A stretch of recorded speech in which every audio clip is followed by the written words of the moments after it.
এই যে ফেরেশতারা বসা, সালাম দাও। আদম বলেন না, আমি সালাম দিব কেন, আমারা দেয় না কেন? অনেক মুরব্বী আছে বলে আমি দিব কেন, তোরা আমারে দিবি। এরকম আছে না নাই? না, সালাম সবাই সবাইকে দিবেন। স্বামী স্ত্রীকে দিবেন, স্ত্রী স্বামীকে দিবেন, বড়রা ছোটদের দিবেন, ছোটরা বড়দের দিবেন, এক ভাই আরেক ভাইকে দিবেন, বোন ভাইকে দিবেন। তাহলে ফ্যামিলির মধ্যে শান্তি দিয়ে ফ্যামিলিটাকে সমৃদ্ধ করে দিবে কে? কারণ সালাম অর্থই শান্তি। সালাম অর্থ কি?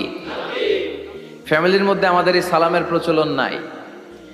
বিশ্বনবী সাল্লাল্লাহু আলাইহি ওয়াসাল্লাম স্ত্রীদেরকে আগে সালাম দিতেন, সাহাবাদেরকে আগে সালাম দিতেন। মা আয়েশা বলেন, এত বছর বিশ্বনবী সংসার করলাম, একদিনও আগে সালাম দিতে পারি নাই। সবসময় বিশ্বনবী আমাকে আগে সালাম দিয়ে দিতেন। তো সাইয়েদনা আদমকে সৃষ্টি করার পরে আল্লাহ বললেন, আদম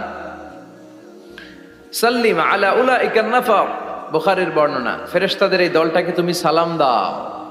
সাইয়েদনা আদম আলাইহিস সালাম অহংকার করেন নাই,